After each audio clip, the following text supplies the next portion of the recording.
Here's how we can transfer photos from iPhone to OneDrive. Let me guide you through it. If it's your first time in here, make sure you subscribe so you don't miss videos and similar guides like this one. So of course, the first step is to get the OneDrive app from the App Store and be signed in with a Microsoft account so you can actually start to use it. And there are two sections or two parts of the app. We have the files and photos. And photos are naturally pretty self-explanatory. Every single thing in here is just either photo or video.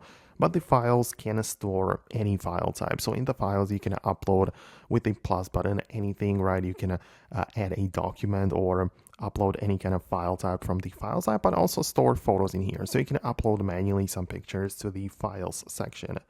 But if you switch to the photos, it is supposed to be turned on completely as a backup place for every single picture. So you can see camera backup is turned off for me, but if I enabled it, it would mean that every single photo which is part of my gallery would be synced and uploaded to this platform, right? So that is the ideal case if you want to back up every single photo and video from your library.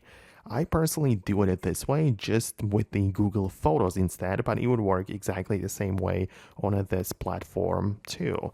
However, if you only want to transfer a selected few photos, you can as well just click the plus button, tap on upload, and just choose the pictures from the gallery and manually decide which pictures you want to have on the OneDrive, right? And you can choose the pictures you want to upload. Again, two locations, you have the files or photos, so you can even decide if you put your or upload your pictures to the photo section or to the file section. So that is how it would work. You can see plenty of ways to make that happen. Let me know what you think.